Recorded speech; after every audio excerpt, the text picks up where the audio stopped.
mapagpalang araw po sa ating lahat na napanood yan sa kanilang mga tahanan. Palakpak po sa Panginoon. Isang mapagpalang araw po sa inyong lahat, mga kapatid ko, sa pananampalataya. Ganun po ay umpisa natin ating gawain sa ganon sa pamamagitan ng prayer. Bago po ang prayer, basahin ko muna ang salita ng Diyos. Dahil dito ay kami naman mula ng araw ng aming narinig, ito ay kami hindi nagsitigil ng pananalangin at paghingi ng patungkol sa inyo upang kayo'y puspusin ng kaalaman ng kanyang kalooban sa buong karunungan at pagkaunawa sa Espiritu ng Diyos. Yes po, imbitahin ko po kayong tumayo para po sa panalangin. Dakilang Diyos na makapangyarihan, kami po ay nagpapasalamat sa iyo sa umagang ito. Lukubin mo kami, Panginoon, ng iyong banal na Espiritu upang ang mga hindrances na gawa ng kaaway, in the name of Jesus, sinasawata namin, Panginoon. Yes, Lord. Sige po, damhin natin ang Espiritu ng Diyos. Oh, hallelujah. Purihin ang Diyos. Purihin ang Panginoon. Diyos ng mga Diyos, Hari ng mga hari.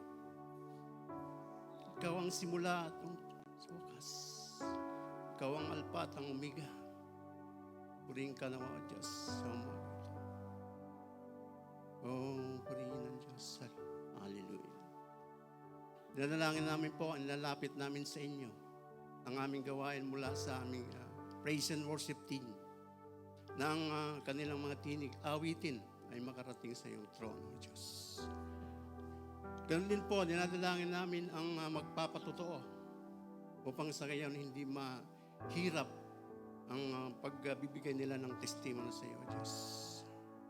Maraming salamat sa magbibigay ng kapahayagan ng aming bansa. Lord, bigyan mo siya ng kaalaman at karunungan. Iba yung kaalaman. Ganon din po, Panginoon, inilalapit namin sa iyo ang magbibigay ng mensahe sa umagang ito, Diyos. More wisdom at mapahatid sa amin ng maayos, maganda, upang ang pag-ibig mo ay lalo naming madama, O Diyos. Maraming salamat po sa umagang ito. At ang mga kapatiran na nasa kanilang paglalakbay, in the name of Jesus, ay ilayo mo sa kanila sa kapahamakan, Panginoon. Marami pong salamat at lahat ng papurit pagsasalamat ay pinabalik namin sa pangalan ni Jesus. Amen. Amen. Salamat po. Iayos natin ang ating mga sarili muna. Magbibigay tayo ng testimony at hindi nasayang ang kabutihan ng Diyos sa kanilang mga buhay. Tatawagin po natin isa sa mga mahal ni Pastor Boboy. Good morning po sa naming mga nanonood. Good morning din po. Gusto ko pong magpatotoo sa ating lahat. Hindi man po kami nurse, hindi po kami doktor, hindi kami pulis o sundalo. Pero may tuturing po na kami po ng aking asawa ay frontliner po dahil nasa palengke po kami nagtitinda. Iba't ibang tao ang aming nakasalumuha, aming nakakasama, nakaharap. Iba't iba na hindi po namin kilala. Kaya sana po ay patuloy niyo po kami isasama lagi sa inyong mga panalangin. Kung nababalitaan niyo po na nasa Facebook naman may mga ginagawang mandatory swab testing sa iba't ibang palengke. Bali, last Friday po, in-schedule po yung palengke na aming kinabibilangan para sa libreng swab test po. Sa isang pwesto, kailangan isa magpa-swab test. Bali, ako po yung pinahamak ng asawa ko. Ako po yung pinalista para magpa-swab test. Friday po ginanap yung 11, mag-start ng umaga. Ang aga ko doon, dahil gusto ko mauna eh. Kung marami, matatagal lang bago matapos. Kaya ang aga ko doon, wala pa yung mag-swab test, nandun na ako. excited. Yun, bali, nag-start na nga yung swab testing. Nagtaka ako nung ako na, lumapit ako dun sa swab, wala yung pangalan ko. Sabi nung, wala sa listahan. Sabi nung nagsaswab, hintayin matapos. Sa dami nun, talagang kailangan ko maghintay. Kailangan ng patient. At pag merong hindi dumating, tsaka lang ako isaswab. Kumbaga, ako papalit dun sa hindi dumating. Kaya inintay ko hanggang sa matapos. Meron dalawa na wala. Kaya sabi ko, ako na. Maganda rin man po sa atin yun para malaman natin yung ating kalagayan. Tsaka minsan kailangan din yung pag nagta-travel ka yung resulta nga. Tapos yung dalawang wala pa, tinawagan. Ayaw pumayag nung kailangan daw tawagan muna. Nung tinawagan, yung isa darating daw, confirm darating, di may isa pang bakante. Pinilit i-dial at tinawagan, darating din daw. Kaya nakaligtas po ako.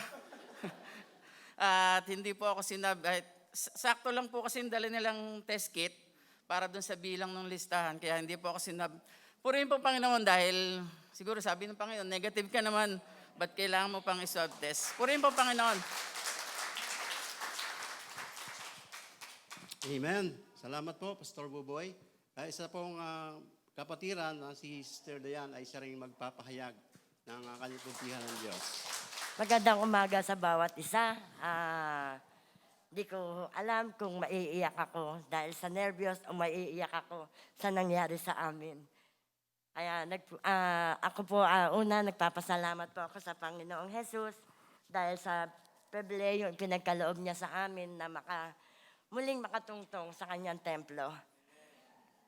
Nagpapasalamat din po ako sa mga pastora at sa mga kapatiran na nakakaalam sa naging problema namin.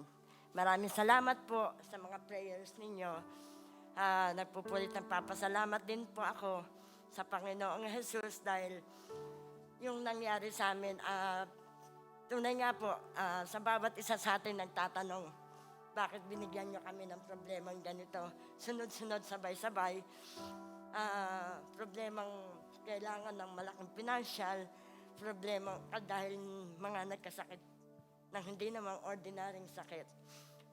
Nagpupulit ng papasalamat ako sa Lord dahil tunay nga po, alam naman po natin kung anong nangyari sa trabaho ng aking anak noon na siya ay nasuspindi. Yung manugang ko na isa sa tumutulong sa amin ay nag-sick leave siya for 1 month at ang aking panganay na anak ay nagbakasyon din, nag-vacation leave siya dahil siya po ay nag-aasikaso sa aking anak at sa aking manugang at sa kanyang mga anak. Nagpapasalamat ako sa Lord kahit sa panahon ng walang pumapasok na financial sa amin. Hindi po siya nagkulang. Hindi po siya nagkulang sa amin, even a single meal o a single dosage ng medicine para sa aking anak ay hindi siya nagkulang. Tunay nga po yung kanyang pagpapala ay sufficient po sa lahat ng aming pangangailangan. Kaya nagpapasalamat po ako sa kanya. Although sa ngayon, patuloy pa rin ang check-up, patuloy pa rin mga examine sa kanya. Pero yung medication niya, pero tunay, sabi ko nga sa inyo, hindi nagkulang sa amin ang Diyos. Sa kanya lang po ang pagpapasalamat. Salamat po sa kabutihan ng Diyos at hindi siya nagkukulang kailanman. Amen. So ngayon po at panalangin natin ang ating mahal na bansa.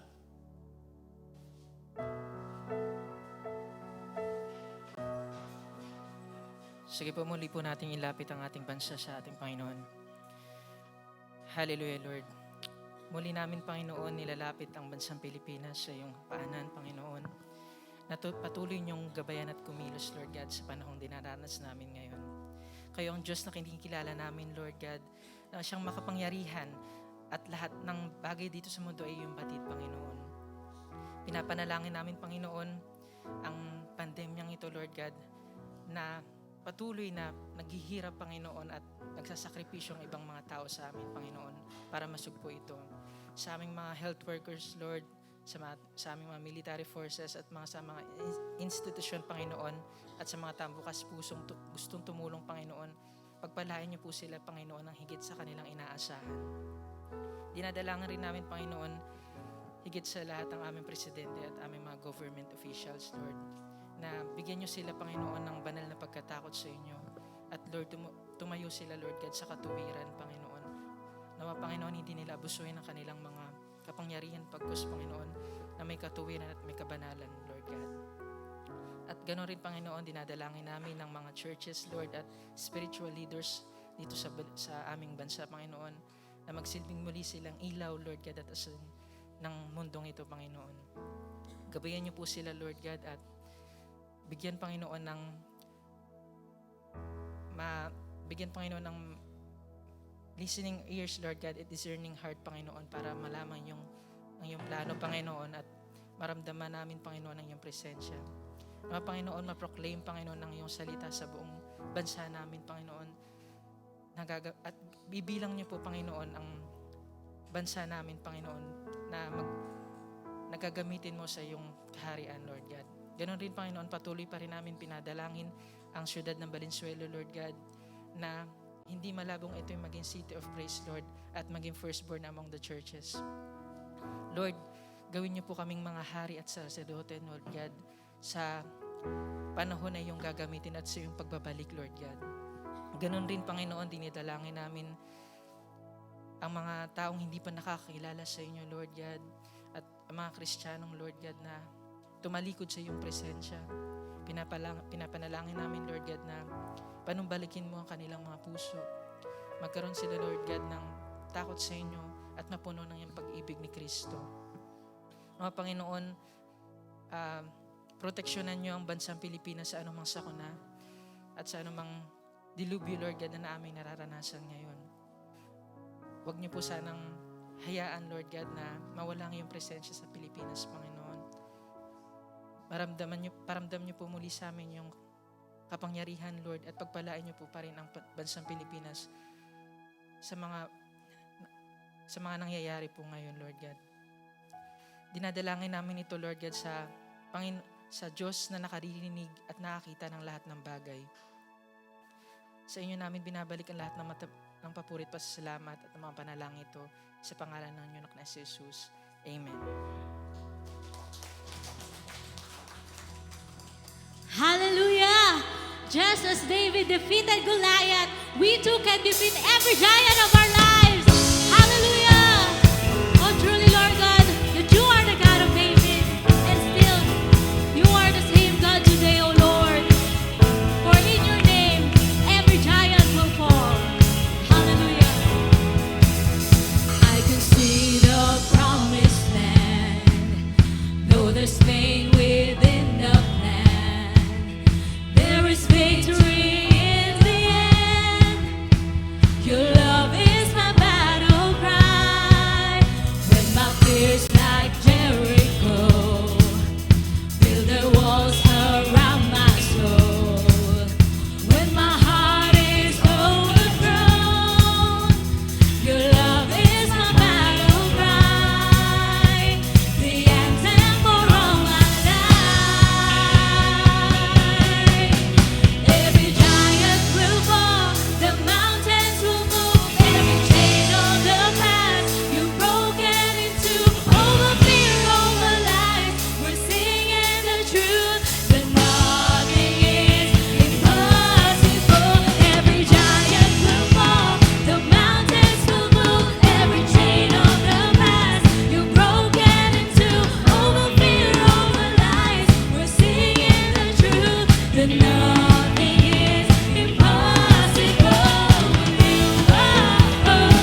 You have overcome the world, Lord. And there is nothing in this world, Panginoon, na hindi kaya ng iyong kapangyarihan. Amen. Hallelujah. Yes, Lord.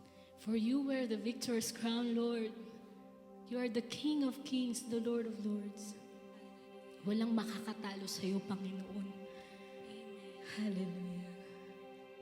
Oh, praise you, Lord.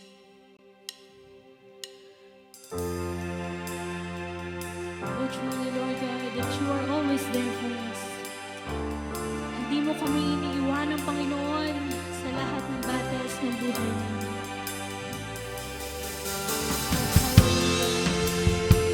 Truly that you are victorious. You are powerful.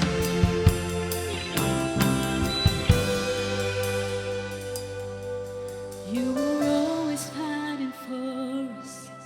Heaven's angels all around. My delight is found in knowing that you wear the victor's crown. You're my help and my defense. You're my savior and my friend. By your grace I live and breathe to worship you. At the mention of your greatness, in your name I will bow down. In your presence fear is silent, for you wear the victor's crown. Let your glory fill this temple. Let your power overflow. By your grace I live and breathe to worship you. Hallelujah. You have overcome. You have overcome. Hallelujah.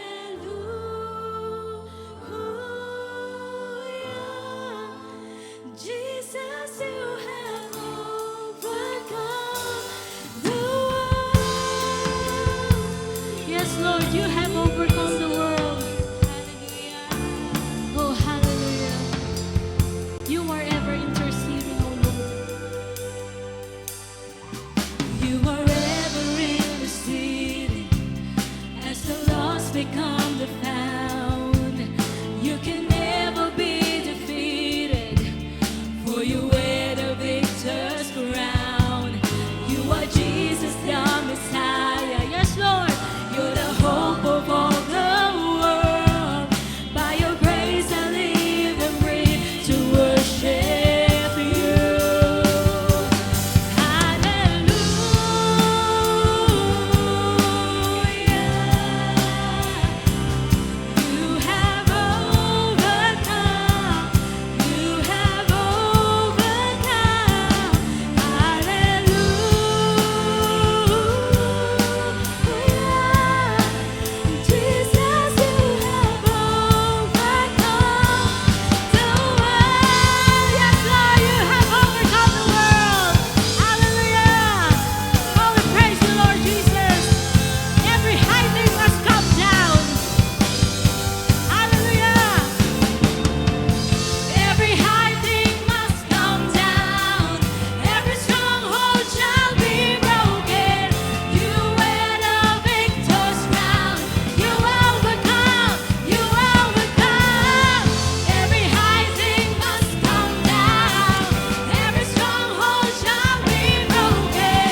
are victorious because you are the Lord of victory, O Lord. Yes, Lord. Hallelujah. Oh, praise you, Lord.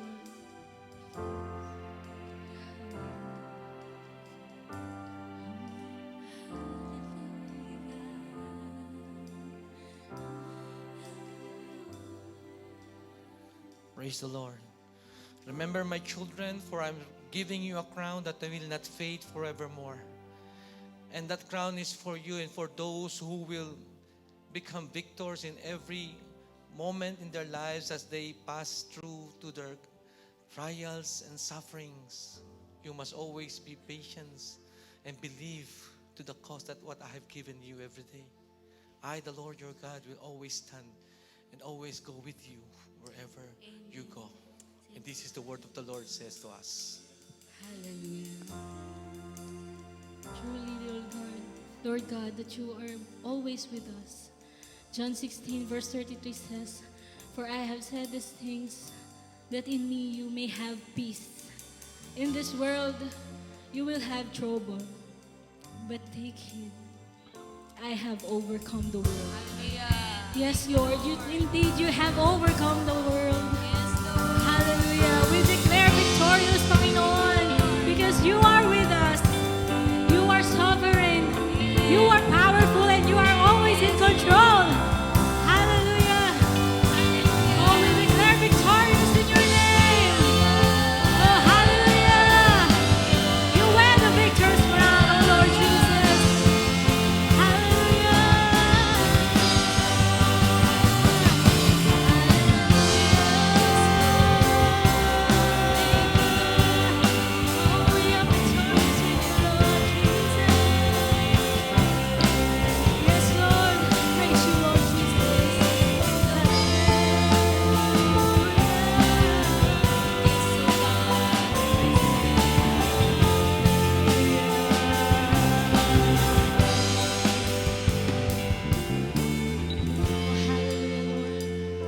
As you said at your cross, Lord God, it is finished. All the sickness, Lord, all the poverty, all the problems, Lord, Amen. you have it finished, Panginoon. You have overcome every trials of our lives. Truly, Lord, that you have the victor's crown. Yes, Lord. You have never been and will never be defeated kahit kailan pa man, Panginoon. Hallelujah.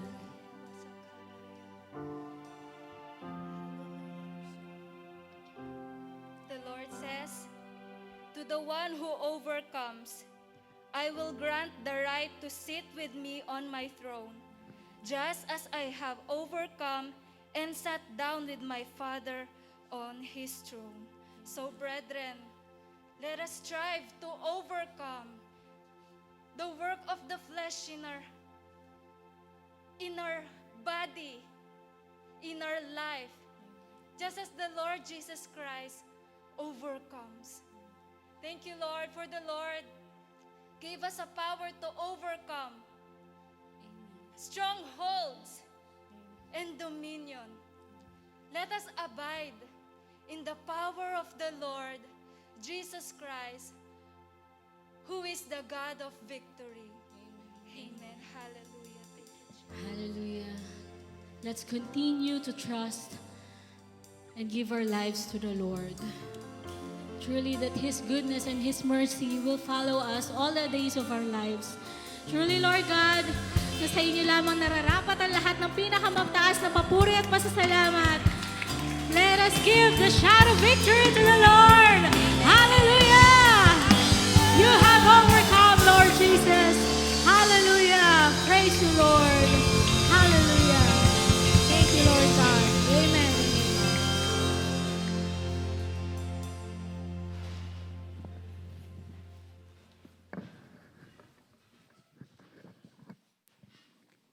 Salamat sa Diyos, praise and worship team. At ngayon po ay focus natin ang ating mga sarili dahil ito ang magpupuno sa ating buhay spiritual. Tawagin ko na po, walang ibang mensahedor kundi si Bishop Oliver Mago.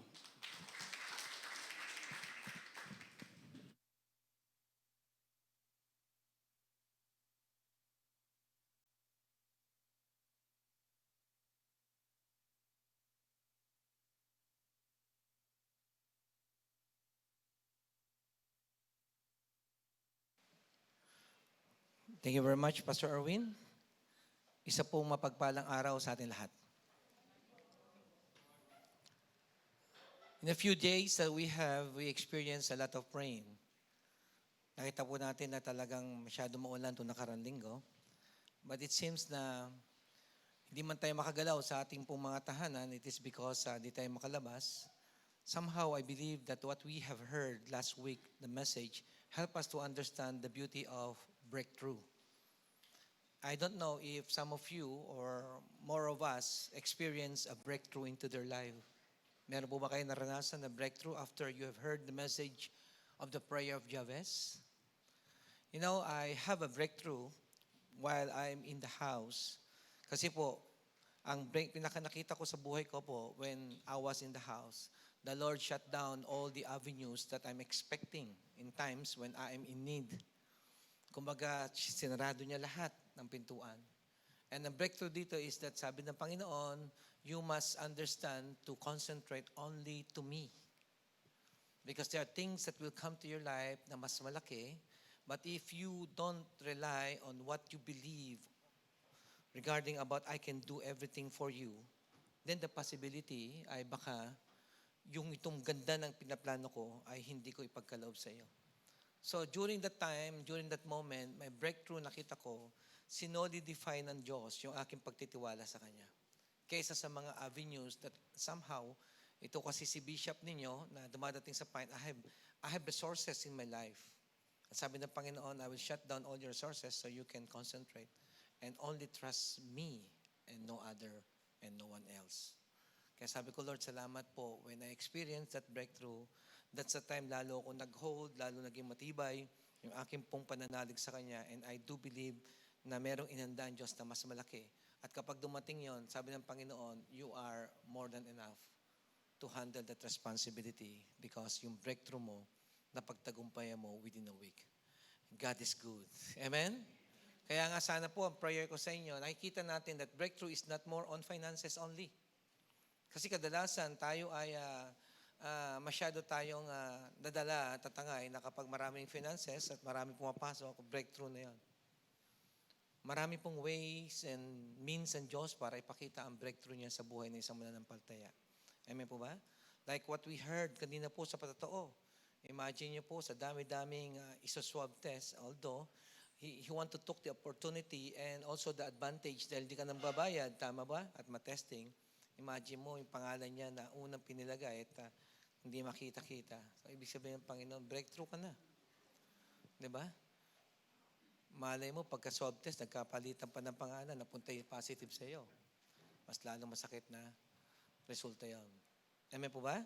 Kaya sabi mo sa katabi mo, mga kapatid, itong week na to, no? Nung dumaan na week, no? Nakita ko na konti lang, siguro only one lang nakita ko na nagpa-skill sa Facebook na nabasa ko in regards about the story of Jabez and yung message. At sabi ko, wala bang breakthrough na nangyari sa mga member na nakapakinig ng mensahe? Hindi ba nila na i-overemphasis yung message sa kanilang buhay at sinabi nila? Alam niyo po ba na meron po tayong kapatid na nanonood? By the way, good morning sa ating kapatid sa Canada, sa London, at saka sa Singapore. At nagbigay po sila ng magandang comments in regards to ating mensahe po. At sabi niya, even though that you are not feeling well, Bishop, you have already go through to your message and we are blessed here in Canada. Buong pamilya kami nanonood ng mensahe mo, Bishop. And afterwards, they're sending their love gift to us. Hallelujah. Purihin po ang Panginoon. Amen? Imagine niyo po. So, nakakatuwa, no? I really encourage you na pag may mga magagandang bagay na ginawa ang Panginoon sa inyo, please put it into your Facebook. Di ba? At wala mang masama if you will make an overemphasis regarding about what God had done to your life. Wala pong masama doon. Bakit po? Kasi maraming na-encourage. Amen po ba yan? Kaya ngayon pong umagang ito, ang ating pag-usapan is on the side of the enemy series. Kasi laging bida ang ating pinag-usapan eh. But this time, 3 Sunday tayo ng ating topic more on the enemy series. Kaaway. Ayan. Marami bang kontrabida sa buhay nyo? Sabi sa katabi mo, marami ka bang namimit na kontrabida sa buhay mo? Sa loob ng tahanan, marami bang kontrabida? O isa kayo sa kontrabida? Ha? Yung minsan na gusto mong umaten, pero sasabihin ng nanay, tatay mo, huwag ka na muna umaten. Delikadong panahon ngayon, baka mahawaan ka. Hindi ka naman atin, mamaya utusan ka, punta ka sa supermarket, mamili ka. Diba? Gustong-gusto mong umaten, diba? Ayaw, pipigilan ka. Yung pala, papuntahin ka na sa supermarket na mas pupunta ka sa mataong hindi mo kilala. At least dito, kahit nakatakip yung mukha, manigang mo na yung mata, kilala mo na yan. Malapitan mo at maamoy mo yan, kilala mo na rin yan. Kaysa pupunta ka sa, diba, sa palengke. Nakuha niyo point ko? Marami bang kontrabida sa buhay natin? Marami po, Bishop. Hindi ko lang po masabi. Pero salamat po sa series niyo na yan. So our series is Enemy Series. At ang pag-usapan natin, isa sa what we call epic battle during the time na lagi natin nakukwento to that not one of you can miss this story. Lahat tayo alam natin to. And even the children knows this story very much. Kasi they wanted to become like the hero. Sino siya? Si David. Kaya kung mapapansin niyo po, binibigyan na tayo ng clue ng mga awit natin. Every giant, di ba? Kaya nating talunin. Pero nakakatawa na isipin, kinakanta natin, pero kadalasan, biktima tayo ng mga higante na yan. At makikita niyo po sa ating istorya, sa ating mensahe ngayong umagang ito. Shall we all stand and ask God to give us the favor that everything that we're going to learn this morning will become not only an encouragement, but become a direction for all of us. Amen po ba? Lord, we ask of your wisdom. We ask of your favor. We ask of your presence to be in our midst. Because nothing will happen without your presence. We'll only retain as a very regular kind of service. Pangkaraniwan lang ang gawain ito without you. And what makes this different? It is because of your presence, Lord, na narito. Kaya naniniwala kami, Panginoon, whenever 2 or 3 gathered in the name of Jesus, there you are in the midst. Totoo po yan. Kaya nga aming kiniklaim to, wherever we come, Father God, to be together as one in our fellowship, pinagtagumpay mo na ang lahat ng aming pong daladalang problema. Kaya pinagpala na kami, pinangunahan mo ang gawain ito, at salamat po sapagkat alam namin ang gawain ito. Mula ngayon, sa oras na ito hanggang mamaya, bit-bit namin ang tagumpay galing kay Kristo. We are not victims, but we are victors in Jesus Christ. Thank you for all the message that we heard during the time of our praise and worship, God. It has been given us a clear message from your servants sa mga anak mo narito. So we thank you, we glorify you, we honor you in Jesus' name. Everybody say amen. Do you still remember the fight of Pacquiao and Thurman? Sino nakapanood nito? Ha? Okay. Nakita niyo naman po na during the fight, masyadong overrated si Thurman. Akala nga natin underdog si Pacquiao because of his age. At nakita naman natin sa kanya pong kalagayan na hindi pa ito natatalo eh. Di ba? So, kumbaga sa pay-per-view pa lang, sa promotion pa lang, talo na si Pacquiao. Isn't it? So, siguro, that's the way, the tactic, the work of the world in order to promote more of the money rather than the fight. Pero nakakatawa, nung naglaban sila sa ring, sa overrated po ni Thurman, di natin expect, sa unang round pa lang, bumaksak na. Am I telling the truth? Hindi niyo ba alam na ang mundo ngayon is overrated? Kaya nga, nakakalungkot sapagkat there are many churches na nagsara kasi masyadong overrated po yung pandemic natin ngayon. And because of that overrated, karamihan po sa mga Kristiyano, maraming kasalanan ginawa. Anong kasalanan ginawa? They shut down their assembly. And it is a sin. To all viewers that we have right now, we thought at being as a child of God, kasi nga overrated tayo masyado, sobra tayo natatakot, pati gawain ng Panginoon, ay ating inabandon. Tama ho ba? And Hebrew 10:25 says, do not forsake the assembly. And those who forsake the assembly, it's a sin. Because during the time, nung kinecreate po yung fellowship, di ba? Dumating sila sa punto na sila po hinahanap ng mga Roman soldiers. Kaya ang ginawa nila, nagkanya-kanya sila. They forsake the assembly. At nung nag-forsake ang assembly, yung strength ng church halos nawala. And that's why lumabas po sa Hebrew 10:25, ito pong sinabi ni Apostle Paul, that do not forsake the assembly. So this is the same pattern that we have today. Hindi nga tayo nahabol ng mga sundalo, hinahabol tayo ng overrated news. Diba? Every time bubuksan mo Facebook mo, laging blockbuster, laging breaking news, COVID. Wala na naman ang balita, kundi COVID. Lahat ng institusyon, lagi tinamaan ng COVID. Pero while I'm watching, on the news, I find out that ito pong Vietnam, which is nearby to the border of China, wala isa man lamang namatay regarding doon sa kanilang COVID. At hindi sila nagkaroon ng gantong karaming case katulad ng meron sa Pilipinas. Border ng China. Nakakapagtaka, di ba?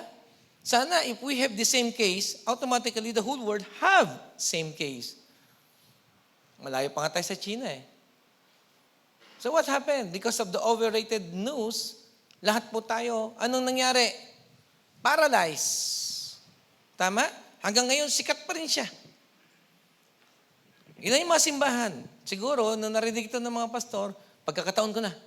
At least, nauso na yung online. Siguro, maraming pastor gusto mag-artista. Aba, mahirap mag-online. Ako, ang sasabi sa inyo. Bakit? Ngayon ko lang naranasan mag-makeup. Mag-ayos ng buhok. Hirap yan. Bakit po? Kasi, first impression, last. Pag nakita nilang kalbo ka, lagi nang nasa isip na, si kalbo yan. So to cut the story short, di ba? Kailangan maayos yung tsura mo. Hindi ho malakas ang loob namin mag-online during that time. Bakit ka mo? Ang daming kasabahin na mas magagandang mga churches. Kasi masyadong overrated din yung online service. Itong mga malita church, online tayo kahit na cellphone. Kapatid, gusto ko sabihin, tignan mo muna sarili mo kung pwede ka pang online. Ang mga nagpapa-online niya, mga artistahin. Di ba? Pinipili yan. Tama ho ba? Kasi alam mo ng mga viewer natin ngayon. Let's face the truth, ang mga viewer natin, tumitingin din kung gwapo o maganda. Tama ho ba?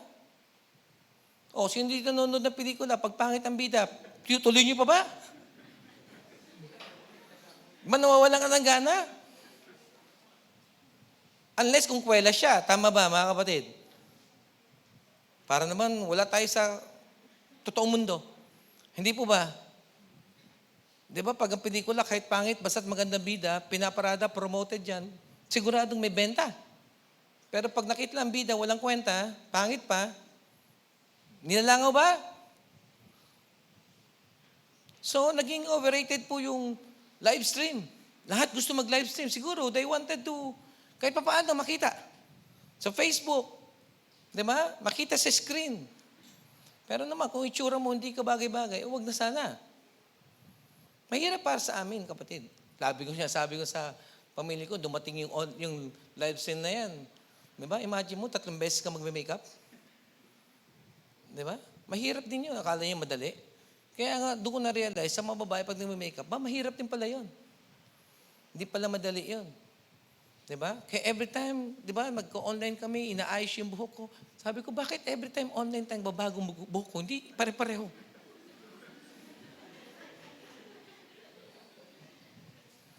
Opo, minsan, umiitulo ko, ba't gusto niya buhok ko ngayon? Sumunod, iba na naman. Wala tayong magagawa eh. Di ba? Siyempre naman, haharap ka sa camera. Kaya ba, sino dito gustong humarap sa camera bagong gising? Gusto niyo ba? Ipe-prepare mo lahat, tama ho ba? Lahat babalansehin mo. Hindi naman kami mga makeup artists eh. Isn't it? Kaya nung naging overrated po yung pagpasok ng online service, lahat gusto. Pero hindi ka pwede makipagsabayan sa malalaking simbahan na may magagandang gadgets. Tama ho ba? Bakit? Kahit sasabihin na, dala na ng Diyos yan, anointing yan. Kahit may anointing ka, magaling ka magsalita, kinunang ka sa camera lang ng cellphone, kahit ako manonood, hindi ako magtsatsaga. Bakit po? Kasi yung boses mo galing sa ilalim ng lupa. Diba? Yung mga speaker, tama ho ba? Nakuha niyo ang point ko? Pag nanonood kayo, tapos hindi mo maintindihan, palagi yung mananatili ba kayo, maghahanap na kinaiba. Diba? May mga iba sa salita, nahuhuli yung boses. Mamaya, yung boses, dudugtong na naman sa kanya sinasabi. Am I telling the truth? Yes or no? Kaya akala natin, whenever it is overrated, sinasaklawan natin. Hindi natin alam na may mga mali rin. Marami pong mali. Kaya nga dahil sa mali na ito, kapatid, marami mga simbahan na nagsara. And it's, kumbaga, nakalulungkot po. Kaya maraming member, they abandon their, assembly. Kaya marami pong member sa panahon natin ngayon ang parurusahan din ng Diyos. Because 10:25 of Hebrews, do not forsake the assembly. Alala niyo po ba last time, nung punta tayo rito, nag-online tayo? Eh sabi ko, kahit buksan natin yung church sa mga member natin, hindi pupunta because they are, afraid. Takot lahat sila. Baka mahawaan because of overrated, COVID-19. Alala niyo po ba na nagmensahe ako regarding sa ECQ? Still remember? Ang sabi ko sa inyo, come out! Okay lang sana tayo. Pwede tayo hindi mag-church. Basta hindi kayo pupunta ng palengke. Hindi kayo pupunta ng market. Hindi kayo lalabas ng bahay. Okay ako dyan. Pero it's a total lie. Ayaw mag-church pero gusto mo pumunta ng palengke. Amen po ba? Kaya I thank God. Sumunod na linggo, napuno tayo. Yes or no? Kasi nagsilabasan na. May mga iba, okay na kami dito, Bishop. Simbahay na, kumbaga, online na lang. Paano yung mga walang pera magbayad ng mga load? Di ba? Minsan nga nagtanong, okay ba nanonood? Halos wala pa nga kalahati, nagtaas. So, ibig sabihin, walang panload. Di ba? So, yung nanonood pala sa atin, hindi pala taga-church. Umabot na 600, 700, 1,000. Imagine mo dyan. Tama ho ba yun? Kaya hindi po madali. Maingat na maingat kami kapag kami nasa online. Kaya every time na meron tayong sinasalang dito ng MC, di ba? Kulang na lang, meron tayong nurse, baka mahimatay. Mahirap din po, first time. Okay? Kaya nga, ang mensahe natin ngayon ay pinamagatang overrated Goliath. Sino nakakilala kay Goliath? Wala. Itong istoryang ito, kumbaga, gasgas na to. Kasi sa sobrang ganda niya, hindi ito pwedeng ihiwalay sa mga sermon ng mga pastor. Di ba? Laging kasama to. Amen po ba? Even sa children ministry, laging kwento to. Pero alam niyo po ba, napakarami pong yaman ang makukuha dito sa panahon po ng ating pag-aalala sapagkat ang mensahe na meron tayo ngayon, kung titignan niyo po, napakayaman. Sino po dito nakapakinig ng mensahe ng David and Goliath? Taas ng kamay. Sino pong first time lang? Ngayong first time lang po, padadala ko po sa children ministry para at least may magkukwento po. Kasi hindi ko na ito kukwento dahil because we have very short time. Okay? So everybody want to become David. Tama? Pag ito nabasa nyo, napakinggan nyo, lahat tayo gusto natin maging David. Kaya nga, enemy series tayo. Bigyan natin focus muna sino? Si Goliath. 1 Samuel chapter 17 verse 4 to 7. Kung meron kayo Biblia, you can open your Bible with you. Ayan. Okay. Pag masama tingin nyo sa akin, wala kayong dala mga Bible, parang natingin kayo dito sa, diba? Buksan mo na, Bishop, huwag na kami pahirapan pa. Okay. Kasi po, nung unang panahon, ang laban kasi is not on a single combat. In fact, it is more on the armies of different countries. They face together in the field, they fight, di ba? Nagpapatayan sila. But this time, it is different. Why? Because it become a single combat. And we're in the world na naging single combat ang labanan na to dahil hindi man sanay po ang dalawang bansa. And possible, katulad na sinabi ko, God create a scenario in order to expose the best of David. Alam niyo naman po yan, di ba? And let's go on to the scenario na ginawa ng Panginoon. And during that the scenario, di ba, pumila po yung sa kabilang lugar, banda, yung mga Pilisteo, at yung kabila naman yung mga army of the living God, mga Israelites. So, meron silang, ano ba tawag doon, parang lambak na magkabilaan, pwede sila magkakitaan, at bababa, doon sila maglalaban. So, we have now a scenario. Ganun na po nangyari. And it happens na lumabas po yung champion ng Pilisteo. At ang pangalan niya sino? Si Goliath. Kumbaga sa kampyonato, kumbaga sa labanan sa ring, bago po sila sasalpukan, ipinakikilala yung mga tinatawag na records nila. Kung ilan yung loss, kung ilan yung losses sila, ilan yung panalo nila. Kumbaga nandun lahat nakapila. Tama po ba? At ilang taon na sila na nakikipagbaka. So, verse 1, I think verse 4 pala. A champion named Goliath. Take note. He was not just only a soldier, but he is a champion. Okay? Who was from Gath, came out of the Philistine camp. His height was 6 cubits and a span. Malapad. Okay? In other translation, 9.6. 9 feet and 6 inches. Malaki, hindi malaki? Tingnan mo katabi mo, ilang ano lang yan? Anong size yan? Size, sabi ko ha. Tingin kayo sa kanyang katawan, hindi sa baba. Size. Ha? 43 inches? Mukha iba na tignan mo. Ano ba height niyan? May 5 feet ba yan? Katabi mo? 4 feet? Ano sabi mo katabi mo? Punggok lang po. Tayong mga Pilipino, siguro 5 feet, 5'3", ganyan. Ang mga babae, mga 4 something lang. Pag umabot na ng 5, pwede na. Okay? Naging panlaban sa binibining Pilipinas. Okay? Tiga pagbenta ng taho. Okay. He had a bronze helmet on his head and wore a coat of scale armor of bronze weighing 5,000 shekels. Imagine mo, the description is very particular. Even yung kanyang helmet, yung kanyang suot. Diba? So, overrated ba? Yes. Kumbaga, yung nagsusulat nito, sobrang binulalas yung anong meron sino? Si Goliath. Kung ikaw lalaban, palagay ko, hindi ka natutuloy. Bakit po? Dala-dala lang niya helmet, di mo kaya buhatin eh. On his legs, he wore bronze greaves, and a bronze javelin was slung on his back. His spear shaft was like a weaver's rod, and its iron point weighs 600 shekels. Imagine mo, pinakadulo, pinakatalim, may tinimbang pa rin. Di ba? His shield bearer went ahead of him. So, siguro sa sobrang bigat na kanyang mga armory, meron siyang, di ba, bearer. Shield bearer. So, palagay nyo, dito pa lang nakakatakot na? Yes. Paano ka lalaban? Alam mo naman po, ang labanan noong unang panahon, 3 bagay, infantry, cavalry, saka artillery.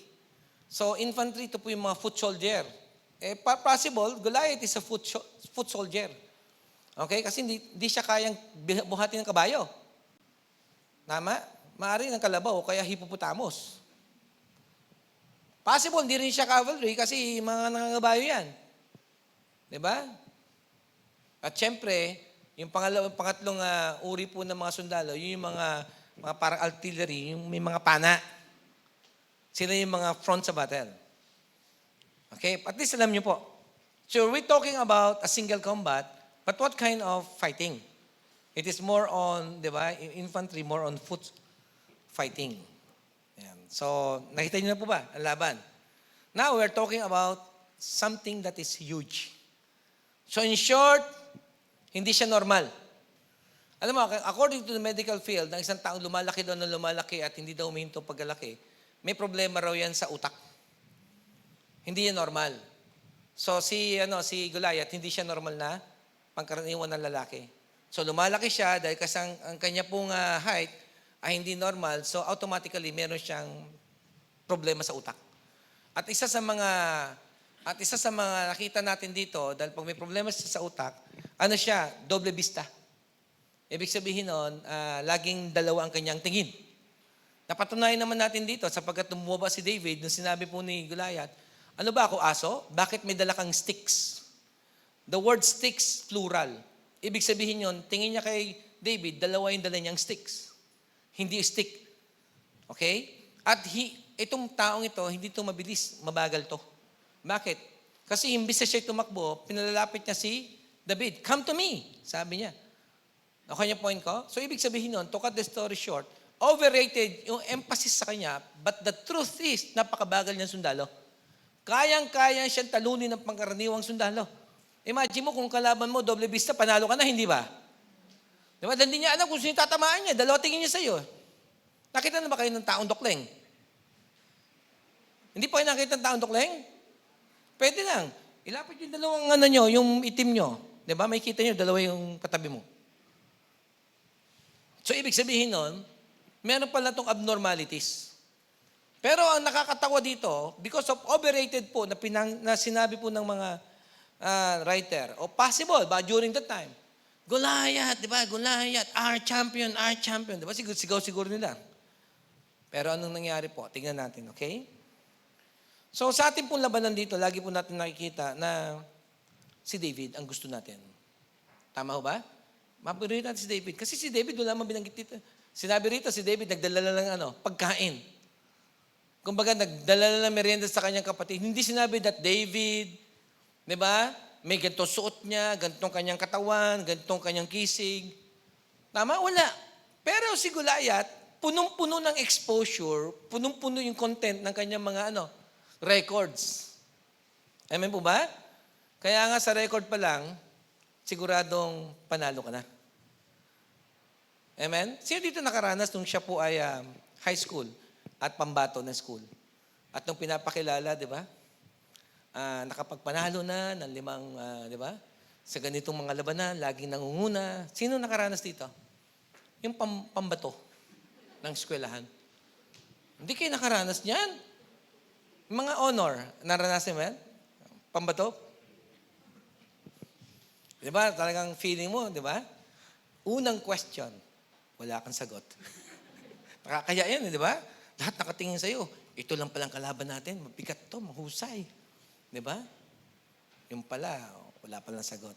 Okay. Overrated Goliath. Champion. But the Bible doesn't even tell us ilan na kanya napatay. No records of his winning wars in the past. Wala. Sinabi lang, champion. No record of how many he killed. Di ba? Silent ang Bible. Basta sabi, champion. Okay? Overrated Goliath. His appearance, 6 cubit, 9 feet and 6 inches, and span not normal. Malapad. Okay? Nakita na ba kayo ng malaking katawan? Yung katabi niya, malaki ba katawan niyan? Ha? O malaki lang ang tiyan niyan? Bishop, maghina-hinay ka.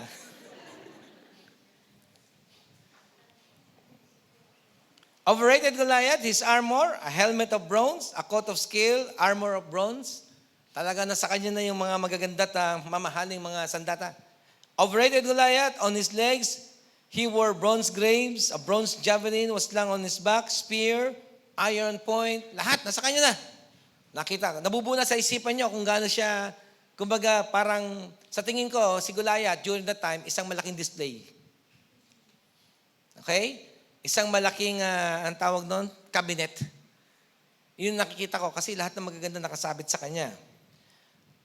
But, being overrated, malaki ba ang damage ginawa ni Goliath sa sundalo ng Panginoon? Yes or no? Yes. The damage he caused, he paralyzed the army of God. Ito nakalulungkot dito. Known to be the army of the living God. But during that time, lahat sila paralyzed. Ng isang, sabi mo sa katabi mo, abnormal na lalaki. They did not even inspect. They did not even try. Wala nag-try. Imagine mo, doble vista pala yon. Ang laking tignan, abnormal pala. Hindi pala ganun kabilis. Mabagal pala. Kaso na nga, natalo sila dahil overrated po yung exposure, tinalo sila ng kanilang takot at lahat sila 40 araw na paralyzed. Di ba kayo nagtataka na maraming mga simbahan ngayon paralyzed? Yes or no?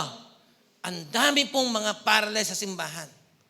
Bakit? Kamo, because overrated po yung pandemic natin. Na para bagang lahat ng katabi mo may sakit. Nakakatakot. Minsan nagtataka ka nung panahon na napakaraming jeep, siksikan ng tao. Nung tinanggal ang jeep, ang tao sakyan, ang luwag-luwag. Nasaan na yung mga nagsisiksikan? Di ba tayo nagtataka ng gano'n? Di ba? So ano ibig sabihin nun? Because of overrated exposure po ng ating pong balita regarding sa pandemic, nakita natin totoo na ang tao natakot. Tama ho ba? Natakot ba ang tao ngayon? Yes. So what happened? The damage of this fear. Yung isang batalyon, kahanga-hanga, hindi natatalo na sundalo ng Diyos, na paralyze ng isang abnormal na lalaki. Sabi mo sa katabi mo, na paralyze ng isang abnormal na lalaki. Imagine mo, kapatid, ang daming nawalan ng trabaho, ang daming negosyong nagsara, ang daming mga pamilyang nahirapan. Kasi overrated masyado yung balita.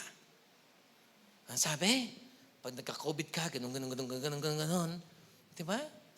Kapatid, pagka nagkasipon ka at nagkatrangkaso ka, kung anong meron ng COVID, meron ka rin ganun. Di ba? Hindi ka may trangkaso ka. Di ba? Masakit ang lalamunan mo. Tama ho ba yun? Wala ka pang lasa, pero kain ka ng kain. That's good. Wala ka pang amoy. Tama? Diba pag may trangkaso ka, ganun din lahat. So it meant to say, itong virus pala na to, it is just only a simple flu. At yung mga namamatay, talagang kahit na walang COVID, pag talagang maraming, di ba, area ng kanyang katawan na malapit nang mamatay, talagang mamamatay yung kahit na trangkaso lang. Kaso ang problema, baka pati yung mga motorcycle victims, kasama sila sa COVID Ako ba nagsasabi ng totoo? Di ba? Sa totoo lang nga, mas marami nga na-aksidenteng motorsiklo kaysa nagkakasakit na COVID Pero nasaan yung bansa natin? Nasaan na? Ang laki ba damage? Sobra. It really hurts me because even churches shut down. So what happened? Because overrated yung kanyang pong exposure. Anong damage niya? He insulted God from morning to evening for 40 days. Imagine mo, 40 araw pinahintulot ng army of the living God na itong Goliath na abnormal, walang gawin kundi hamakin ng Diyos 40 araw. Naku yung point ko? So marami mga Kristiyano hinahamak tayo ngayon? Yes. Di ba? Hinahamak pa rin maraming mga mananampalataya. Instead, sana po tayo, we stand strong, united, di ba? Doing our business in the church, in the ministry, na sana huminto rin yung pagpapanalo.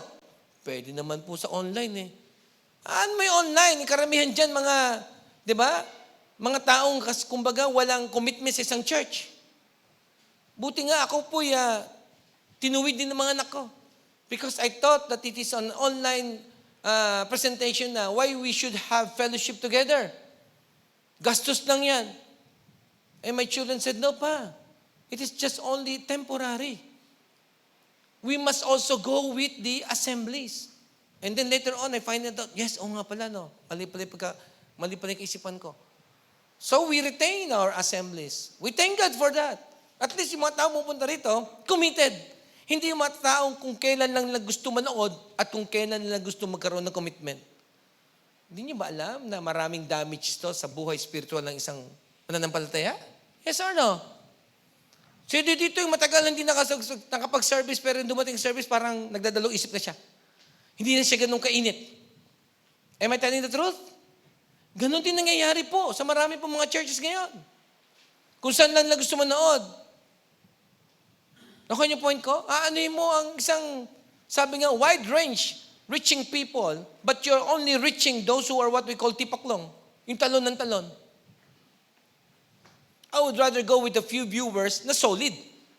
Na kapag nanood, handa po maging kaparte at kaisa ng simbahan na kanilang pinanonood. Amen po ba?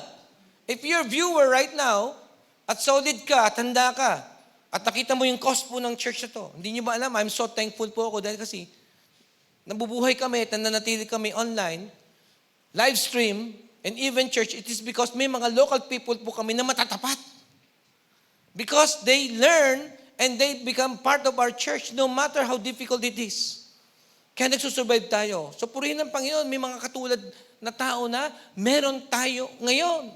Kasi sabihin sa katabi mo, purihin ang Diyos sa buhay mo. Balakpang mo ang Diyos sa buhay mo. Di ba? At least, hindi kayo tumatanong kahit saan. Stay put. Stronger as you are before and even now. Tama po ba? Paano yung mga churches na, tama po ba? Wala nang commitment sa assembly, wala pang commitment sa live stream. Nakuha niyo point ko? Ano mangyayari sa church? Mawawala, hindi. Mawawala. Bakit? Lahat ba ng ginagalaw natin dito, libre? Si Meralco ba libre? Si Ilo ba libre? Si mga sa katabi mo, wala nang libre sa panahon ngayon. Di ba? Kaya nga, lagi ni-encourage namin kayo na kapag kayo'y na-bless, di ba, may mga, lahat naman kayo may Facebook, tama? Lahat kayo may face? Walang masama. I-overrated niyo yung message para ma-encourage yung iba. Di ba? Huwag naman laging overrated yung milk tea. Buti pa yung milk tea, overrated eh. Kahit di masarap, nabibili natin kasi sa sobrang exposure. Di ba? Kaya pag na-bless kayo rito, na-bless po ako sa mensahe. Di ba? At talagang may malaking ginawa ang Diyos sa buhay ko. Oh, give your testimony. Amen po ba? Kaya nga pagtapos ng mensahe natin dito, dapat pag pinasok mo yung Facebook, yung mga member, nandoon. Thank God for the message. Very timely. Thank God for the message. Amen po ba? Eh kaso, ano-ano yung na-upload ninyo? So, what happened? 40 days, they were being insulted. Grabe. 40 araw, pinabayaan, murahin ng abnormal na lalaking ito, yung Diyos na buhay. Diba? The damage he caused, he preached the people in the armor of God. Na-preach. Kaya nga sa huling panahon, kapatid, kayang-kaya ng kaaway na itaob ang iglesia. Sabi niya, pandemic lang katapat yan. Lahat yan mawawala. Pero salamat Allah sa mga katulad po ninyo. Sapagkat naranasan natin, may pandemic man nang wala, nananatili tayong mainit, maalab, at nagpapagamit sa Panginoon. Hallelujah. Amen?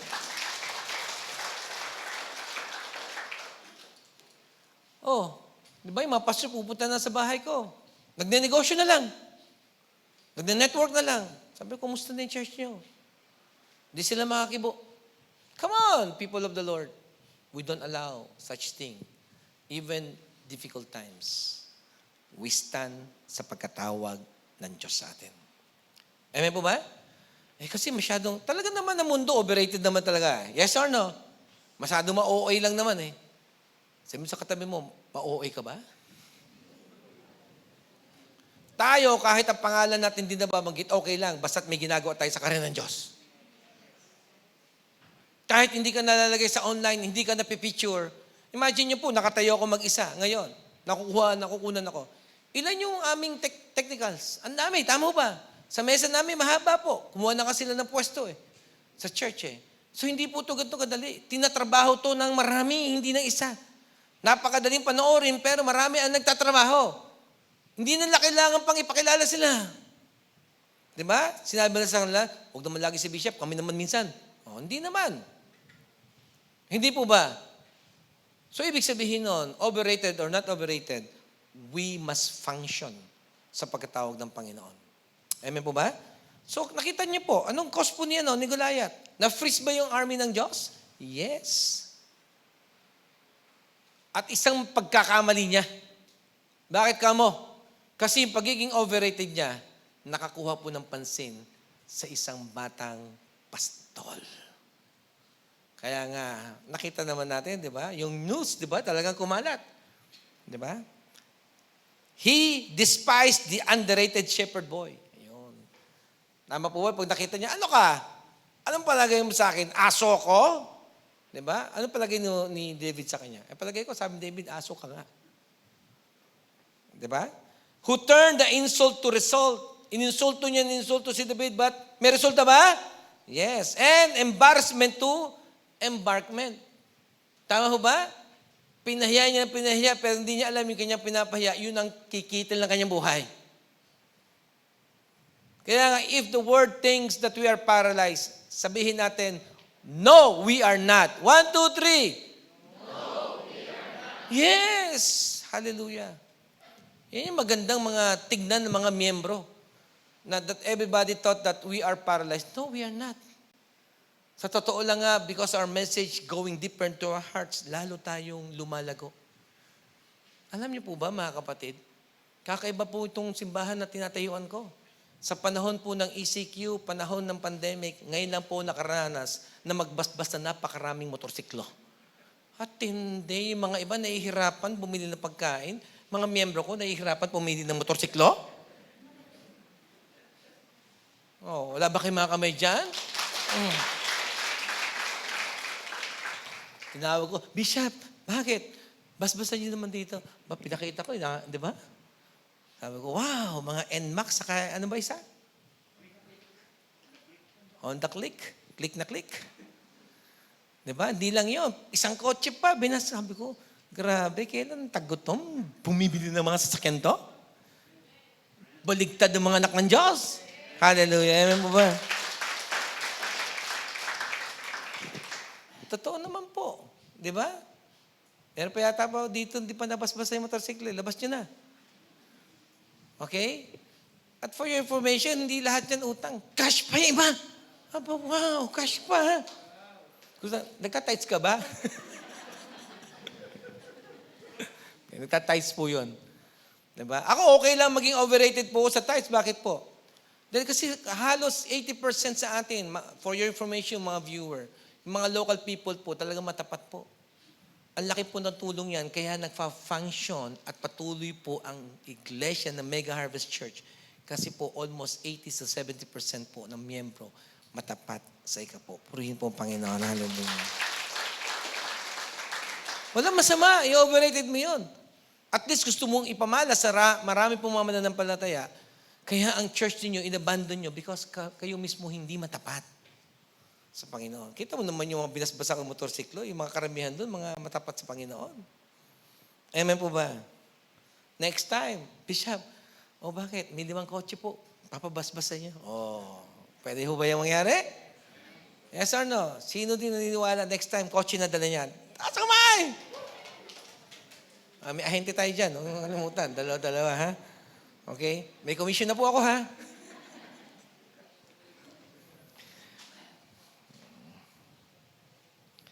Many people or churches were paralyzed with the overrated news of COVID-19. Totoo po yan. And even LGU. Diba? Instead, nag-isip sila ng kaparaanan kung paano labanan, ano nangyari? Pinaralyze lahat. Sana yung LGU maka-Diyos. Hindi man kasi maka-Diyos yung LGU natin. Kaya nga, taob tayo. Kita niyo po, imagine mo, Vietnam. Ha? Hindi katulad ng Philippines. Vietnam nasa border ng China. Walang namatay sa kanila sa COVID-19. At ang sakit nila hindi kumalat ng katulad po ng meron tayo ngayon. Imagine mo Meron ba kayo mga Facebook, di ba? Pag check mo, laging breaking news, COVID, ganun. Meron? Nakita yung lagi? Laging sikat. Tama ho ba? Pwede ba minsan palta mo, si Jesus Christ naman ang sikat? Hindi siya sikat Ano nangyari sa panahon natin ngayon? We only praying for the hero. Mga frontliner. Many believers look for a hero rather than becoming a hero. Totoo po yan. Alam mo, ang Panginoon, hindi naghahanap ng isang hero, naghahanap ng Panginoon na maraming heroes. Kayo yan. Tayo yan. Di ba? So, na-paralyze, anong ginawa po nila? Sino lalaban? Walang lumaban. Buti na lang, may dumating shepherd boy. Tama? Palagi natin, sa panahon natin ngayon, sa panahon ng kahirapan, panahon ng pandemic, sinong tatayo? Mananatili kay Kristo. Kayo ba yan? Kahit sa paligid mo, piligro. Mas malaki ang aming Kristo kaysa yung kinakalat nilang pandemic. Amen po ba? Pag sabi ng Panginoon po, protektahan kita, kaya ba protektahan ng Diyos ang kanyang mga tao? Who say yes? Diba? Alisin mo yung takot. Pareho lang yan. Pag nagkasakit ka, same lang yan. Pagaling ka. Amen po ba yan? Walang masama doon. Kaya nga, sa panahon po ni Goliath, wala nakitang bayani, kundi isang shepherd boy. Nakakaya ba? Nakakaya. Kaya nga, itong mga overrated po ng mga news, daming sinisira. Okay? Many believers believes the lies more than the truth. Tama ho ba? Mas marami po tayong pinaniniwala ang kasinungalingan. Hindi katotohanan. Di ba? Oh, next year na kami mag-assembly. You forsake the assembly. It's a sin. Kasalanan yan when you forsake the assembly. Why? Because we are created by God for fellowship. Tatanggalin mo ang fellowship. Kapatid, kasalanan yan. At hindi lang yun, maapektuhan yung pananampalataya mo. Iba yung may fellowship din, at iba rin yung meron kang online service. Amen po ba? Na-enjoy nyo ba? May fellowship tayo ngayon? At least, kasama mo, katabi mo, nagtatawanan kayo. Di ba? Nagkikibuan kayo. Amen po ba? O sabi mo sa katabi mo, kung maganda siya, sabi mo, ay, ang ganda mo. O sabi mo siya, kung naka-live stream tayo, hindi kita makikita, gumaganda ka pala. O ang katabi mo, ay, ang gwapo mo. Di ba?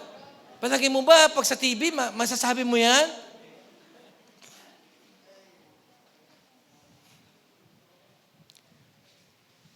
Marami ang nauunahan ng sindak. Tama? Kesa umindak, umawit, at magpuri sa Panginoon. O, kita mo. Na at least na-enjoy natin habang maawit. Live. Feel na feel mo. Tama ho ba? Pag may umiyak dito, feel na feel mo. Kesa lang, nasa online ka lang. Kasi natatakot ako, baka mahawaan ako. Baka kami pamahawa sa'yo. Nakuha mo point ko? Aba, mula nung nag-service tayo, wala man dito nahawaan eh. In fact, marami nga galing sa labas ang may sakit, pinagaling ng Diyos. Why? Because God can protect His people, His church. Diba? Kaya nga, naunahan tayo ng sindak. Di tayo mapakali. Marami ang nagpapadaig sa takot kaysa manalig, kaysa pananalig ang manaig. Tama ho ba yan? Pareho lang ba ng sitwasyon sa panahon ni David at Goliath? Yes or no? Dinaig sila ng takot. Imagine mo, natakot sa isang higante.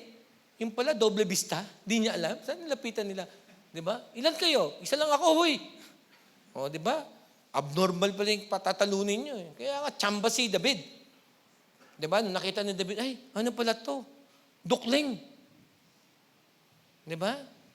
So, tatakbo dito si David. Diba? Hindi makasunod. Bakit? Mabagal.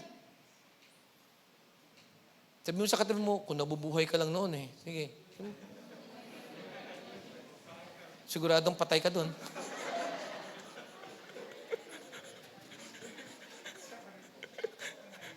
Ikaw pala yung namatay. Patay ka sa takot kasi ganun tayo, di ba? Eh, totoo naman eh. Nakuha niyo po ba? Yung minsan nga kami, I think naalala ko sa kapitbahay ko, may pumuntang abnormal. May katok. Yung kapitbahay ko, ginawa, kinalog yung gate ng kapitbahay ko. Eh, yung kapitbahay ko, masyado matapang yan, ang yabang. Nung kinalog yung gate, nasindak sila. Talagang nag-iiyakan sila, sigawan sila, di ba? Maghapon yung kinakalog. Buti may kapitbahay din ako, may abnormal din. Pumunta doon. Sinapak yung yung nagaganon ng gate. Di ko alam ba't ginaganon yung gate. Nung nakitang nasaktan na, saka lumabas, kumuha ng tsinelas, gumaganon na. Tumatapang lang naman tayo kapag may nauna na eh. Totoo ba? Pero sabi mo sa katabi mo, duwag ka din eh. Di ba tumatapang naman tayo? Di ba pag may nauna? Pero meron ba tayong initiative na matapang tayo? Duwag din tayo, di ba? Kaya nga, this is same thing that is happening. Di ba? Kaya mga kapatid, ang mensahe natin dito, huwag mong pahintulutan yung overrated news to block out anything that's supposed to be na pwede mong gawin sa Diyos. Amen po ba yan, mga kapatid? So, ano nangyari po? Ang sabi ni David. Diba? Siya, kompleto siya. May spear, may javelin, lahat nasa kanya. Ang dala ni David, kumuha lang siya ng 5 bato. Tama ho ba? At sabi ni David, sapat na to. Kasi yung 5 batong ito ay J-E-S-U-S. Sapat na yun, sabi ni David sa akin. Purihin ang Panginoon. Amen? 5 bato. Imagine mo, nagkataon lang ba yung pangalan ni Jesus na 5 letra? Sa 5 bato. Tama ho ba, mga kapatid?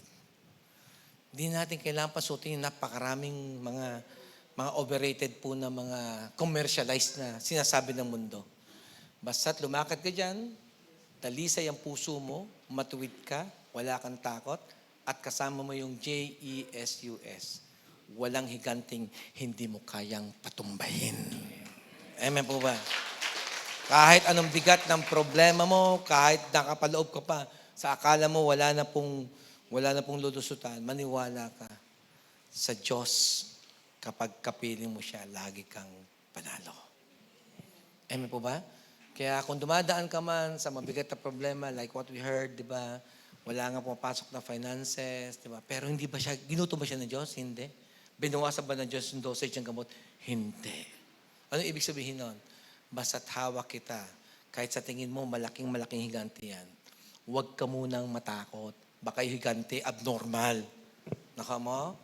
Siguradong panalo tayo. Kaya nga, when we have an overrated news in regards about the things that we fight every day, always remember, kung may overrated ka, wala iba kundi si Kristo. Kung meron kang ipagmamayabang, meron kang i-OA si Kristo. Ay, tinulungan ako ng Panginoon. Tinulungan ako ng Panginoon. Tinulungan ng Panginoon.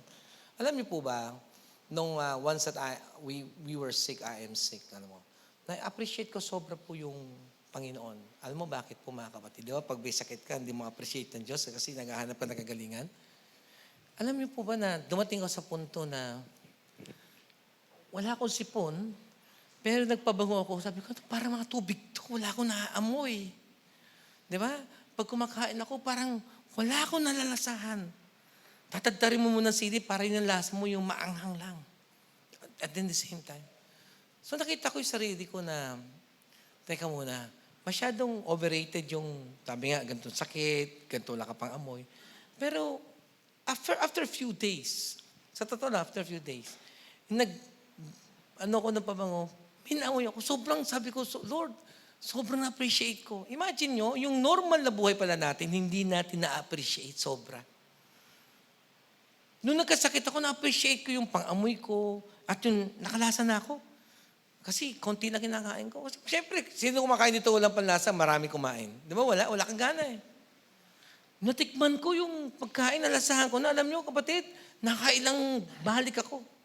Doon ko na-appreciate. Yung regular na buhay, dapat ina-appreciate pala. Pero mga Kristiyano, ina-appreciate yung ba yung mga regular na buhay? Ganda ng pang-amoy, pangkain mo, panlasa mo, buhay ka, gising ka. Na-appreciate nyo ba ang Diyos? Eh bakit hindi overrated ang Diyos sa inyo? Ay, salamat sa Panginoon. Diba? Panibagong araw, binigyan naman ako ng lakas ng Panginoon. Although it's a regular thing, but you can overrated things for God. Diba? Kaso lagi na overrated dito yung problema ko, bigat-bigat, dinagdagan pa ako ng isang kapatid ko, gano'n. Parang napakasikat ng problema, pero ang Diyos hindi sikat. Sabi mo sa katabi mo, sikat ba ang Diyos sa atin? Imagine nyo kapatid, 40 araw, wala man lamang isa sa sundalo ng buhay na Diyos ang pinagmalaki. Hindi totoo yan! Di ba? Ano sabi? Ininsulto sila ng ng hindi tuli, 40 araw. Sila na mga tuli, sila nagtatago. Wala man lamang isa. Kaya nung narinig to ni David, ang sabi ni David, di ba, sino yan? Para insultuhin di ba, ang army ng living God. Sino siya? Isa lang siya suputa. Di ba? Imagine mo yung bata. Ano mo, God is saying to us right now, even it is a regular thing, kumakain ka 3 beses, i-overrated mo, Lord, thank you very much. Kahit ang ulam mo laging tuyo, Lord, thank you very much, Lord. Talagang, yes, na-appreciate ko. Diba? Kahit ganun ang ulam mo, Lord, salamat po. Ganun ba kayo? Kung kaya pag, wala na ba kayong ulam? Tuyo na lang ng tuyo? O meron kami, bagoong. Ganun din yan. Puro maalat. So dito na-appreciate niya ang buhay niya. Araw-araw. Kahit ng pagkain hindi masarap, pero Lord, salamat po. Bakit? Kasi may mga taong hindi kumakain. Kahit yung kinikita niya, tama lang, minsan wala, minsan meron. Pero sabi ng Diyos, kinutumba kita? Hindi. Ba't di mo ma-appreciate? Lagi lumalabas sa bibig mo, wala naman trabaho, wala naman kita. Nakuha niyo po ba? Am I telling the truth? Kaya pag may sakit ka, di ba, kawawa naman ako. May ubo na ako. May sipon pa ako. May trangkaso na ako. Di ba? Sabihin, darling, baka may COVID ako. May COVID ka na rin pala. Lahat nasa sa'yo na. Hindi, pag may sakit, Lord, salamat po. Kasi sa sobrang workaholic ko, at least may pagkakataon, makapagpahinga. Purihin ng Diyos. Ganun ba kayo? No, di kayo maka-amen. Kasi tayo yung mga taong, di ba? Negative. Kaya nga sabi ng Diablo, bigyan mo isang sakit yan. Ako pa rin mapupurihan yan. Bigyan mo pangalawa, ako pa rin mapupurihan yan. Hindi. Pag binigyan ka, sampali mo ng Diablo at sabihin mo, overrated. Si Lord ang sikat dito kahit may karamdaman ako. Amen? Kahit na nagpe-praise ng worship ka, tumutulo yung sipo. Lord, thank you. Thank you. At least pinili pa rin ako nila, di ba? Nila Clive. Amen po ba? Wow. Have you come to the point of life? At kaya sabi ko lagi yan, tumingin ka sa salamin at nakita mo sarili mo. Sino dito nakita niya sa sarili sa salamin? At sabi, Lord, ang ganda ng pagkalika mo. Nagkakamali, nagsabing pangit ako. Nagkakamali siya, Lord. Amen po ba? Yung nagsasabing pangit ako, mga sinungaling sila, Lord. Ikaw mong ganda-ganda. Tama? Dapat ganun tayo. At pag sabi ng Panginoon, sobrang mo na-appreciate yung pagkagawa ko sa iyo. Marami pang magandang darating sa buhay mo. Hallelujah. Amen po ba? So, tayo tayo ngayon. Ayan. I-appreciate mo sarili mo. Oh, Lord. Diba? Malakas ako, nakatayo ako, nakakahinga ako. Diba? Sarap ng almusal ko. Hallelujah. Kahit yung almusal yun, di ba sarap? Sarap. Ganyan ba kayo, mga anak ng Diyos? Diba? At least, tignan yung pitaka mo, wala kang pera. At least may pitaka ako. Diba? Pag ganun ang puso ng mga anak ng Diyos, palagay ko, hindi mananalo ang higanti sa atin. Kasi yung ating pong overrated, hindi natin binibigay sa Kanya, kundi sa Diyos. Tama. Kaya ano buwa ba si David? Anong dala niya? Patpat? Anong dala niya? Tirador. Yun lang. May helmet ba siya? May boots ba siya? May shield ba siya? Wala. Ang sabi ni David, Oy, yabang mo! Nasa iyo na lahat, pero hindi ka marunong magpuri sa Diyos. Ngayong araw na ito, papakita ko ng Diyos ko, papatayin ka, at lahat ng tuhod luluhod, at lahat ng labi magsasabi siya yung Diyos. Kaya nung binato niya, tinamaan niya si Goliath, pagpukol dito, anong nangyari? Humiga ba ganon? Wrong! Humiga ng pasubsob. Ano sabi? Sa kababagsak, ang Diyos pa rin ang pupurihin mo. Hallelujah. Amen mo ba? Ganun. Kaya nga purihin ang Panginoon, di ba? Bumagsak siya, sabi. Luluhod ka. Kaya yung mga mayabang dyan, nakakala mo, dami ng sasakyan, dami ng pera. Pag mamalaki nyo, kahit na i-overrated mo yan, mawawala yan, maniwala ka one day. Pagamat wala kaming kasing dami ng pera nyo, wala kaming kasing ganda ng bahay nyo, at wala kaming kasing gara ng kotse nyo, pero meron kaming Jesus na hindi mo makukuha. Hallelujah. Amen? Kahit sa pagkainan nyo, napakarami yung pagkain at kami kakaunti lang, hindi mo kayang kopyahin yung gana ng pagkain namin. Sapagkat si Jesus nagbibigay sa amin ng gana. Amen po ba?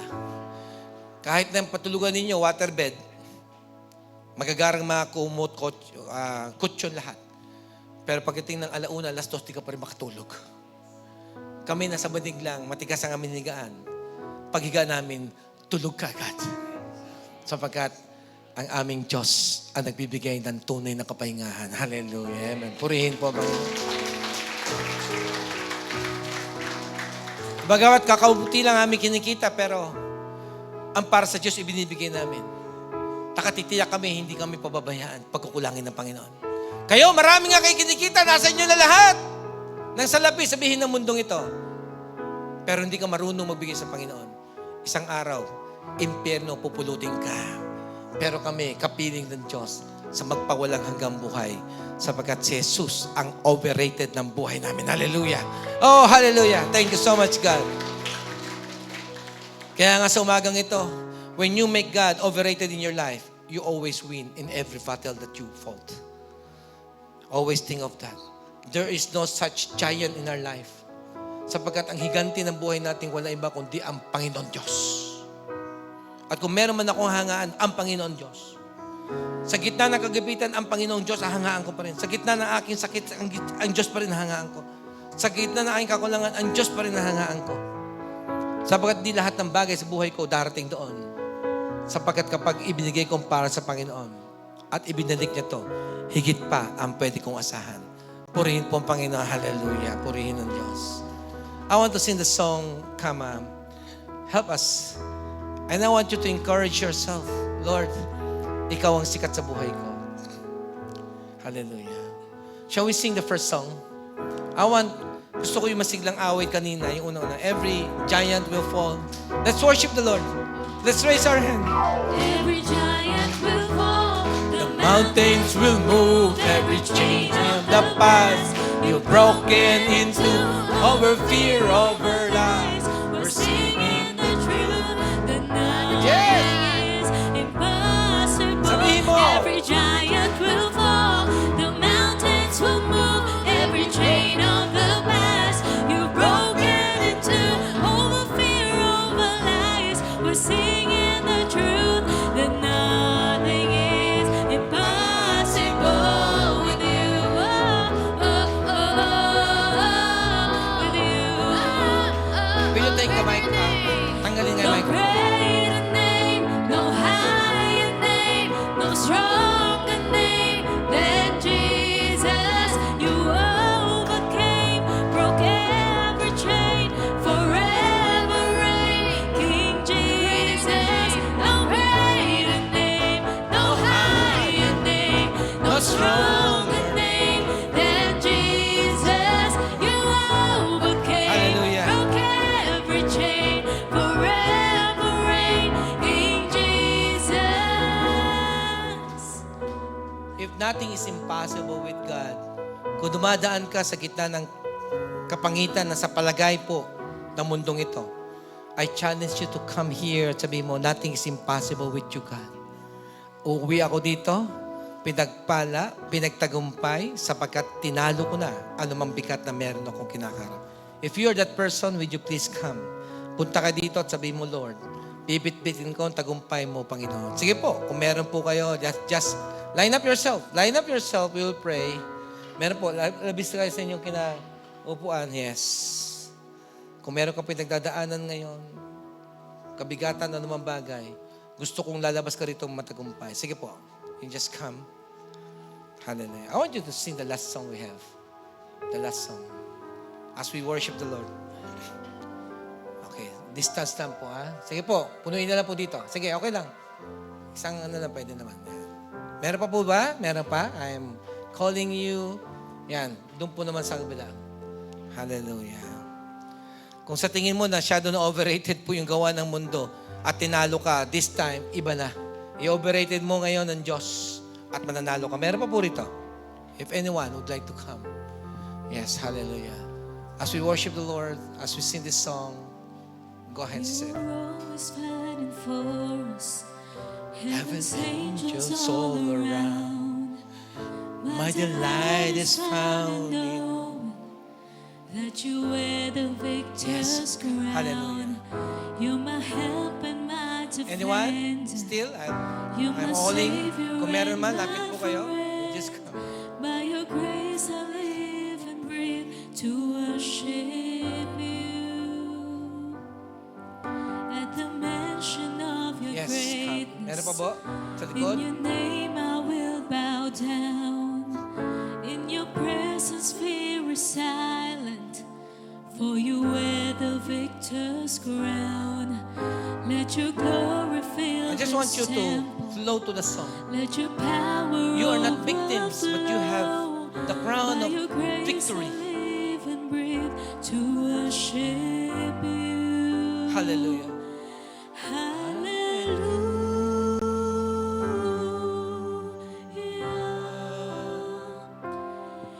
You have overcome. You have overcome. Hallelujah.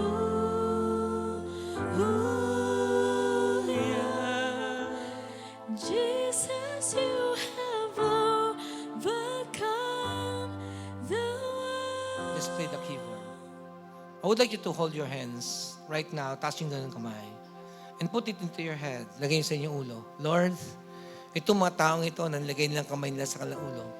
They have overcome. They have overcome, Lord. Ano man yung bigat na kinakaharap nila. Sapagkat itong araw na to, Panginoon, binigyan mo sila, Panginoon, ng kakaibang spirito. The spirit of the shepherd boy David. Walang takot na kinaharap ang higante at walang takot na kakarapin anuman yung kanilang kinakaharap ngayon. Because the Lord overcome the world. Kapatid, yung mga kamay nyo na sa ulo nyo, yan ang trono ng Diyos na binibigay sa inyo at sinasabi, humayo ka, ipagwagaywayan mo ang koronang binigkaloob ko sa inyo, ipamalas mo sa maraming tao na ang Diyos na yung kilala, wala nang hihigit pa. At wala nang sino man, ano man dito sa mundong ito, na kayang magpataob sa iyo, sapagkat ikaw, ako, na ang korona ng Panginoon, pinagkatiwala sa inyo, upang iparada niyo ang tagumpay ni Kristo sa anumang uri ng buhay na meron tayo. Araw-araw. Hallelujah. Come on, hallelujah. We overcome.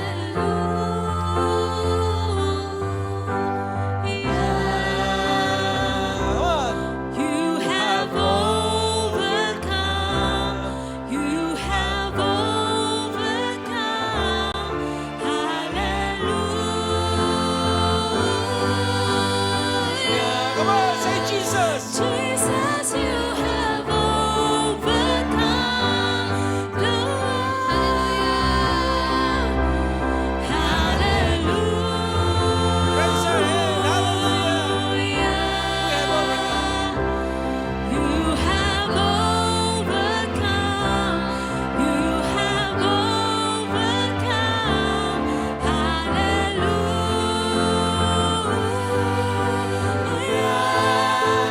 Jesus, you have overcome the world. Come on, shout. Hallelujah. Hallelujah. Jesus overcome the world. Hallelujah.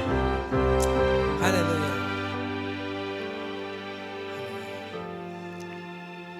Panginoon, salamat po. Pinagtagumpay niyo kami at lagi niyo kaming pinagtatagumpay. At sa lahat ng iglesia na nakapanood nito, ipagtagumpay niyo rin po ang ng simbahan. Sapagkat we don't want to forsake the assembly of the Lord. Ayaw po namin kami i-abandon ang gawain ng Diyos. Sapat kailanman hindi kami iniwanan, pinabayaan ng Panginoon. Salamat sa mga taong ito na naging kaparte at suporta, Panginoon, ng iglesyang ito at sa mga viewer po namin na naniwala sa aming cause.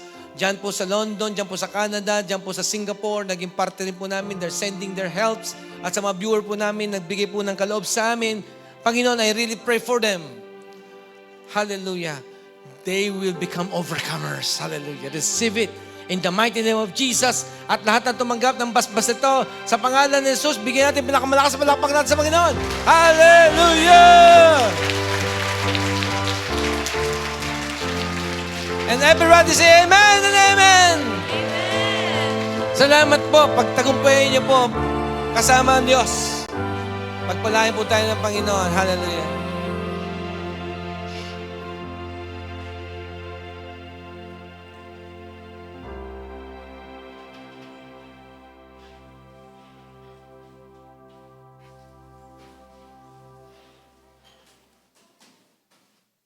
Salamat po, Bishop, sa napakagandang mensahe sa araw na ito.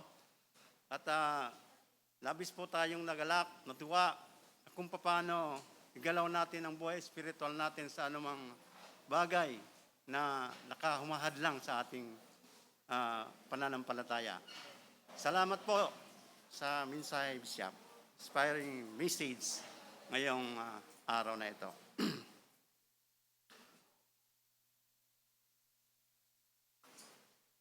Ngayon po at siyempre napakahirap po talaga sa panahon ngayon na yung pagbibigay. Alam niyo po bang minsan talagang sa isang tahanan lahat naka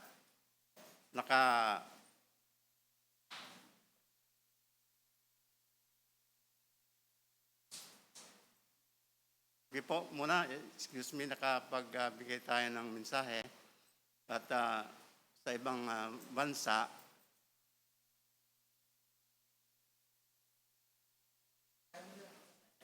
okay. Pinapasalamatan po natin ang ating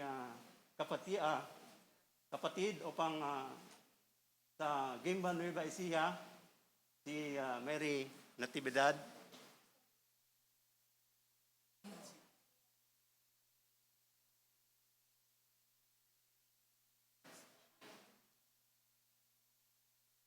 Manlapas family ay kasalukuyang watching sila, si Cornelio Manlapas. Salamat po sa pamilya Manlapas. Watching from Canada, yan po. God bless po. Megarby Church of Valenzuela, Ruby Bangkaya. At purihin ng Diyos sa buhay nila sa Canada. Magandang umagang pinagpala. Thank you. Thank God. Rosalie Marcelino, salamat po sa buhay nyo. God bless po. Watching here in Marulas. Taga Marulas, maraming pong salamat. Noel Chacon, purihin ang Diyos sa buhay nyo. Purihin ang Panginoon. Praise the Lord. Hallelujah. Amen. Blessing from all of here in Canada by Rod B. Bangkaya. Salamat po sa buhay ng mga Bangkaya family and Canada. Purihin ang Diyos sa inyong mga buhay. Yan po, dako tayo sa tithes and offerings. Palakpak sa Panginoon. Una po, next ko po muna magbigay ng konting testimony sa pagbibigay. Napakahirap magbigay. Mas madali ang tumanggap kaysa magbigay. Amen po. Kaya nga kadalasan sa tao ngayon gusto tanggap na ng tanggap eh. Pero ang Diyos, mas binibless siya yung nagbibigay kaysa tumatanggap. Amen po. Kaya sabi ng Luke, chapter 6, verse 38, kung anong binibigay mo, ay babalik sa iyo ng siksik, liglig, at umaapaw. Hallelujah. Purihin ang Diyos, purihin ang Panginoon. Sige po, at handa na po ba yung ating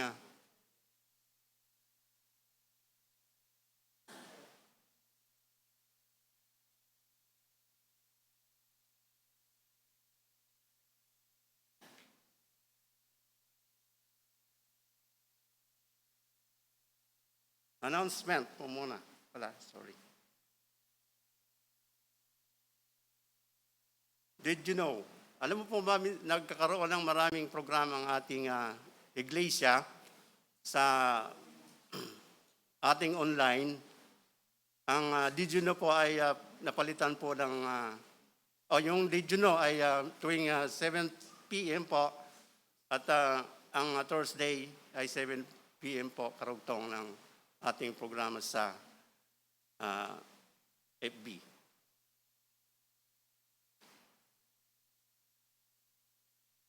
Sa Facebook po, ano lang po ang Mega Harvest Church of Valenzuela. Sa YouTube naman ay Mega Harvest. FB, marami pa tayong mga gawain sa FB, Facebook, Mega Harvest Music, YouTube, Mega Harvest Music. FB Kids Connect, YouTube, Mega Harvest Kids Connect. Kaya hindi po nakakalampas yung mga kabataan natin and din yung mga youth. At purihin ang Diyos sa kanilang mga buhay. FB Youth Connect, sa YouTube naman po ay Mega Harvest Youth Connect. Purihin ang Diyos, purihin ang Panginoon. Madako po tayo sa tithes and offerings. Yun po ang pinakahintay ng nakakarami, yung magbibigay. Sige po, palakpak po tayo sa Panginoon.